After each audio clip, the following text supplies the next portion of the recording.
Aujourd'hui, je vous retrouve donc dans cet atelier pour un achat que j'ai effectué qui va me rendre des services, pas très souvent, mais qui m'en rendra. Il s'agit d'une clé à choc pneumatique.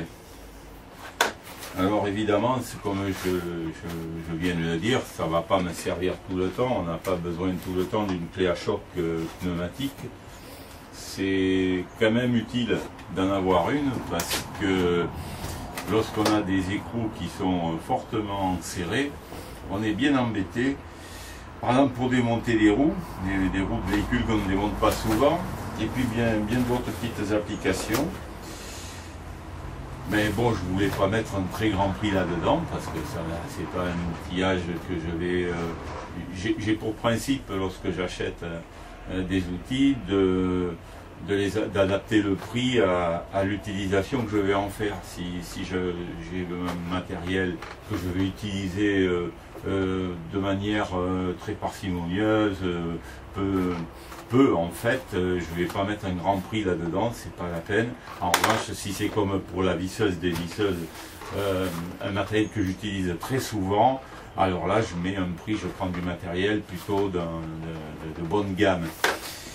Et pour ce qui est de la clé à choc, eh bien, ça ne va pas servir très souvent et je ne voulais pas mettre un prix important. J'aurai des moyens sans fin.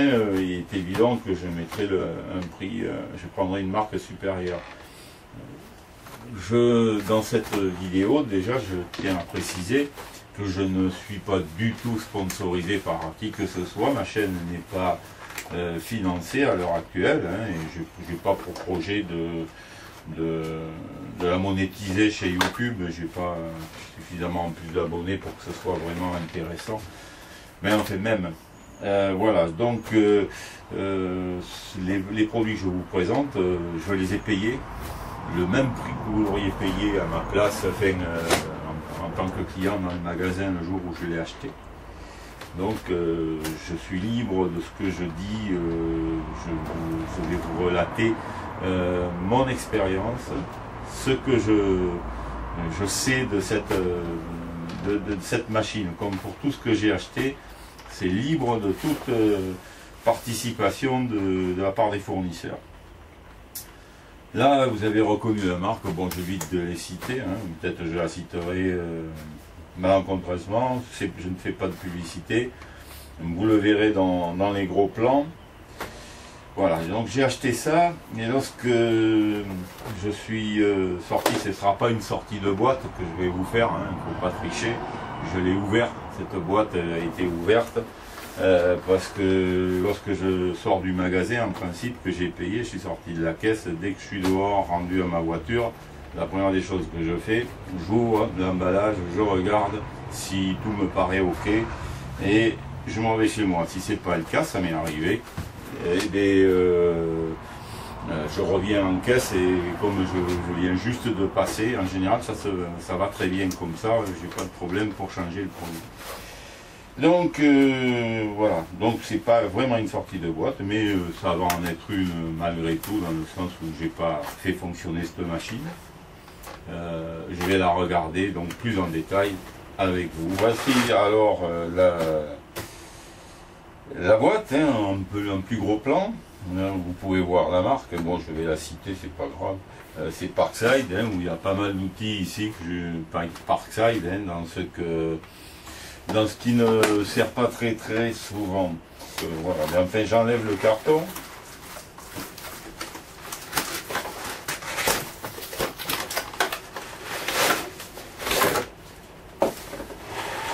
Classique donc dans cette petite marque, grande marque par le nombre de produits qu'elle vend. C'est dans un coffret qui se donne pas mal quand même, c'est très bien protégé.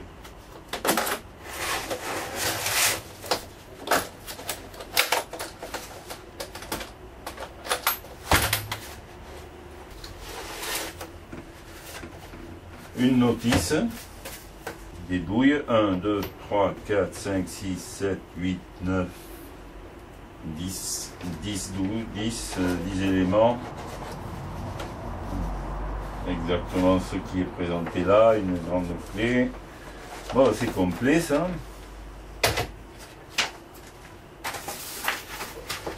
Alors, je vais vous la montrer mieux à la caméra.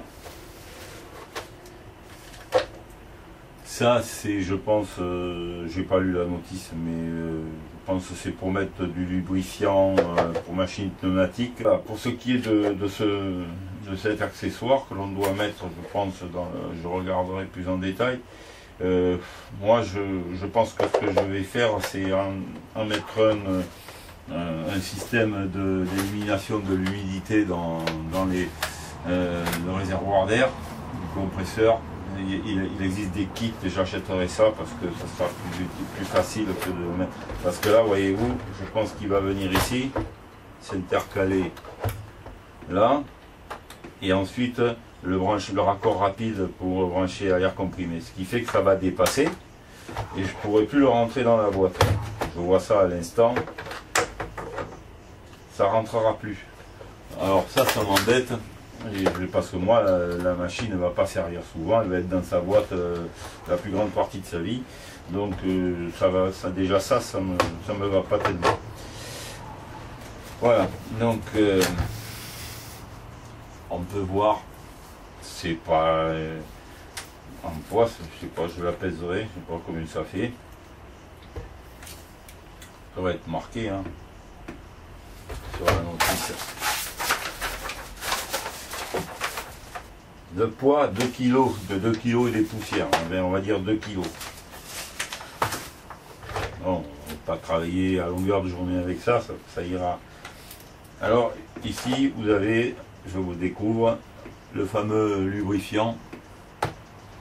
C'est quand même important ça, hein, pour les accessoires pneumatiques. Et voilà, donc ça, je sais pas, ça fait costaud comme toujours, hein, c'est pas du plastique. Ça va être de l'aluminium, je pense. Alors ici, forward, reverse, voilà, je comme ça. Donc, oui, pour visser et dévisser. Alors, à ce niveau, je vais apporter une précision, parce qu'après tout le monde ne sait pas forcément exactement à quoi ça sert, cette clé à choc, comment ça fonctionne. Le principe de la clé à choc, c'est que lorsque vous avez un écrou qui est bloqué et bien bloqué, on débloque en principe avec une clé appropriée. Quelquefois on met une rallonge et on n'arrive pas à débloquer, et quelquefois on prend une massette et on tape sur la rallonge pour arriver à débloquer l'écrou, ce qui n'est pas du tout une bonne solution. Et l'avantage de la clé à choc, c'est qu'elle va donner des petits coups à répétition, hein, un petit peu comme le marteau-piqueur en fait, un petit peu la même chose. Ça va donner une série de coups qui vont desserrer un couple assez avantageux. Alors pourquoi j'ai pris justement une clé à choc pneumatique? Compte tenu que ça ne va pas servir souvent, d'une part, ça ne me dérange pas d'être obligé d'allumer le compresseur, de brancher au compresseur. Ensuite, je pense qu'elles sont généralement plus performantes que les clés électriques, hein, par air comprimé. Alors ça, c'est à vérifier, mais c'est ce que j'ai dans l'idée, quoi. Et c'est dans les ateliers de mécanique qu'on retrouve souvent des clés pneumatiques, hein, plutôt qu'électriques. Et l'avantage de l'électrique, vous n'avez pas de rallonge, tout ça, ça marche sur des accus, c'est justement ce que je voulais éviter, comme ça ne servira pas souvent.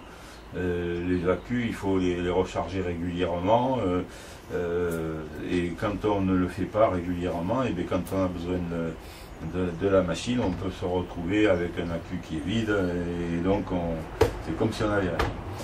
Donc je préfère le pneumatique, parce que ça, le pneumatique, il y aura de l'air comprimé, je m'en sors.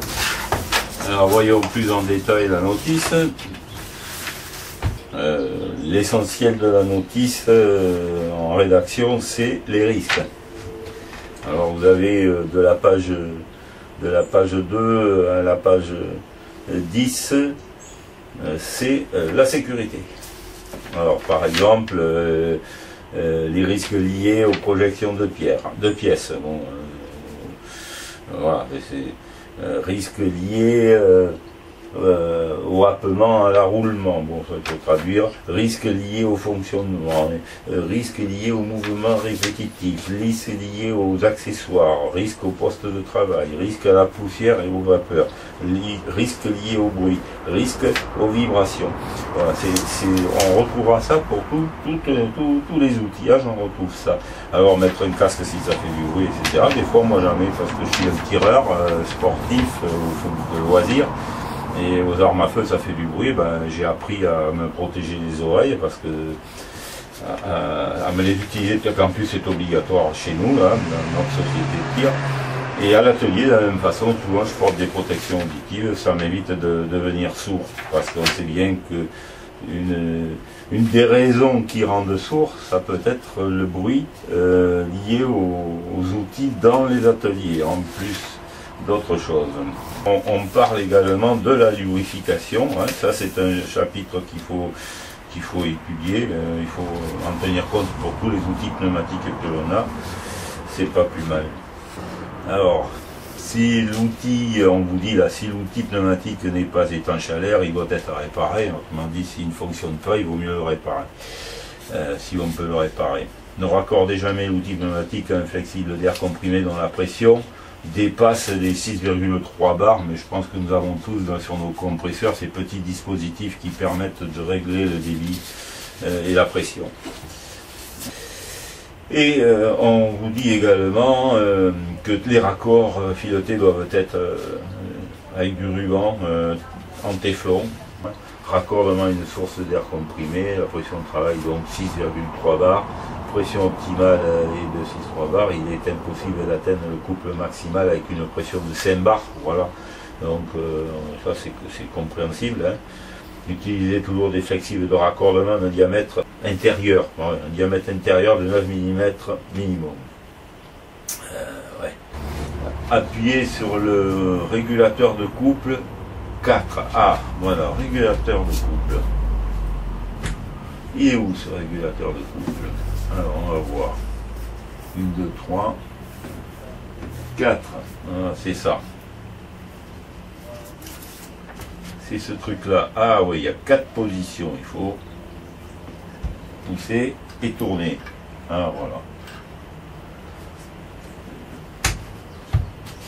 Voilà. Bon, d'accord. Il y a un repère ici. Voilà, on le règle au repère. Bon, 4 positions.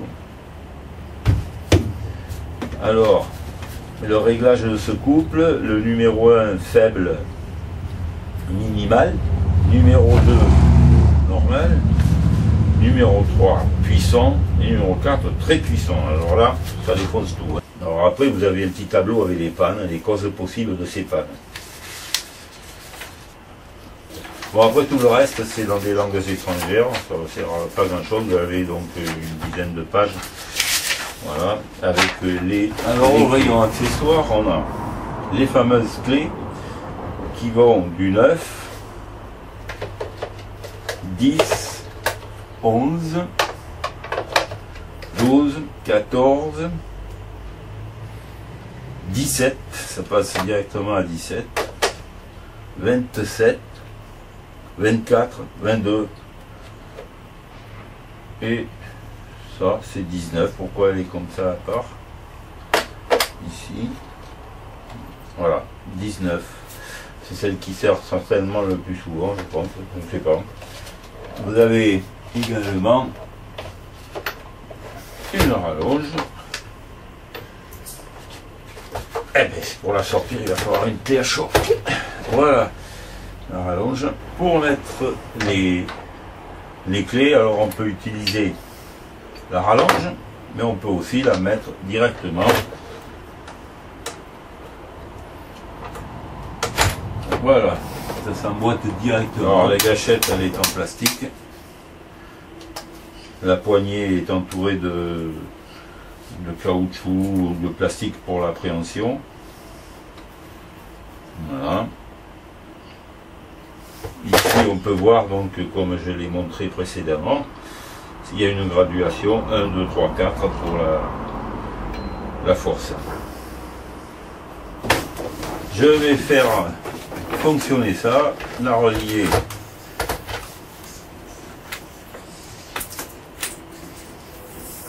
Voilà, c'est relié à l'air comprimé. Alors, moi, c'est pour les visser. Voilà. On va voir. Évidemment, on n'entend pas les clac-clac, hein, parce que tout simplement, c'est à vide.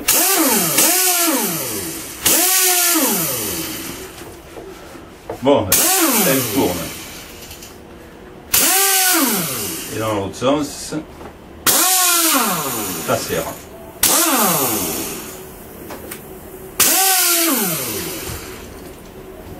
Voilà qui est bon. Ce que je vous propose maintenant, c'est de voir l'application un petit peu, comment je vais débloquer la roue de ma remorque bateau.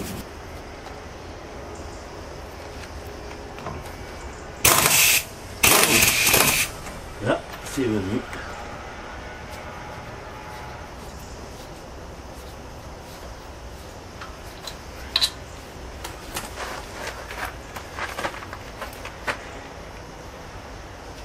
Là, c'est oxydé.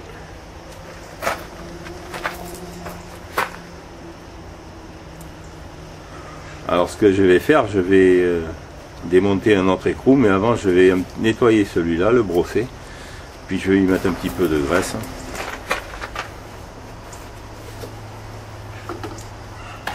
Alors, je mets un peu de graisse.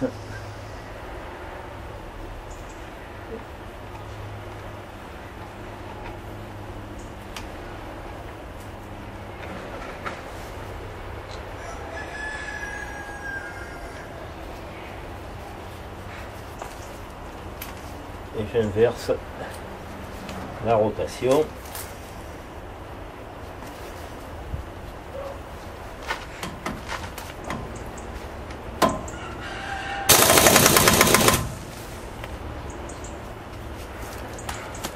Voilà. Faire un autre. Voilà.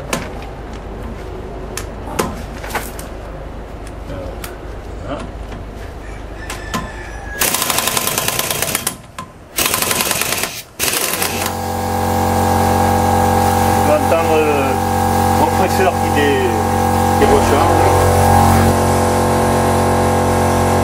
Voilà, pareil, je vais le nettoyer, mettre un petit peu de graisse et le rebloquer.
C'est beau. Parfait. ça bouge pas. Je viens de contrôler donc le serrage de la roue. C'est bon, il n'y a pas à rajouter. Donc la clé à choc a bien rempli sa mission, y compris pour resserrer les écrous. Je pense qu'on est au bon couple. Ça se vérifie normalement avec une clé dynamométrique, mais bon, un petit peu d'expérience permet d'en juger. Je vais continuer, je vais faire l'autre côté, l'autre roue.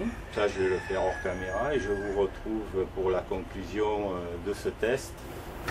Le moment de la conclusion est venu. Alors, concernant le fonctionnement de cette clé à choc pneumatique, dans les conditions dans lesquelles je l'ai utilisée, j'ai juste dévissé et revissé 8 écrous en tout, 4 par roue sur ma remorque de bateau. Je dois quand même apporter une précision. J'ai un compresseur d'air qui ne contient qu'une cuve de 24 litres et c'est insuffisant pour se servir correctement de cet ustensile. Ça ne l'a pas été insuffisant pour dévisser 8 vis, encore qu'il a fallu que j'attende après 2 vis que le compresseur recharge. On voit bien que c'est trop réduit. Cependant, il est parvenu très bien à débloquer des écrous qui, j'ai pu le vérifier sur la seconde roue, j'ai dévissé un écrou, une dévisse à la main, comme j'aurais dû le faire si j'avais pas eu cet ustensile pneumatique, là, cette clé à choc. Eh bien, j'ai dû mettre la clé et puis taper pour pouvoir débloquer ma vis, ce qui en fait n'est pas très recommandé. C'est pas la bonne façon de dévisser une vis, d'autant qu'en plus on prend le risque d'abîmer les pans. Là, concernant la clé à choc, j'ai remarqué que l'ajustage de la douille est très précis. C'est 19 mm dans celle que j'ai utilisée. Il n'y a pratiquement pas de jeu, d'ailleurs, il faut bien chercher tac pour l'emboîter. Et il n'y a pas de marque sur la vis d'endommagement, rien. Donc ça respecte bien. Ensuite, à l'utilisation à proprement parler, franchement, on croirait que même ça fait pas d'effort. On se dit mais c'est pas possible, ça vise pas. Le premier effet que ça a fait, c'est ça un peu.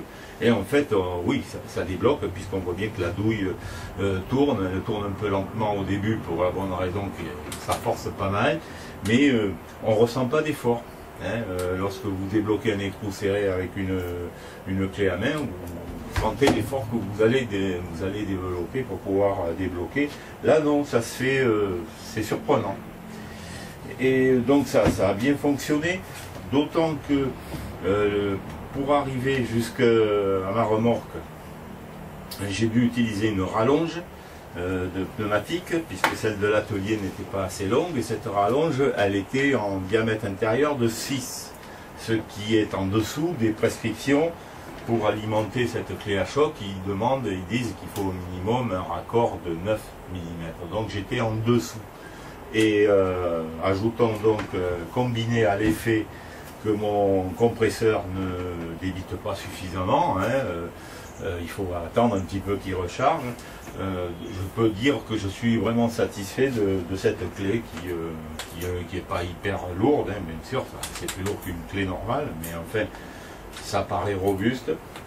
Donc c'est un achat que je ne regrette pas, d'autant que pour mémoire, je crois que c'est 29 € et des poussières, ça fait une trentaine d'euros. Une trentaine d'euros, j'ai pu voir dans d'autres marques ailleurs, des marques quand même, par rapport à ça.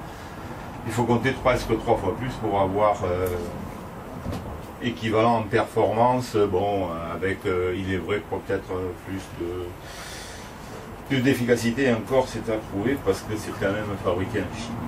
Alors bon, personnellement, je dirais que pour faire ce que j'ai fait, pour servir de temps en temps, ça vaut la peine. Bon, si vous êtes un pro ou que vous utilisez quotidiennement ça, à mon avis, il vaut mieux passer à quelque chose de plus sérieux, mais vous avez déjà un compresseur plus sérieux, certainement.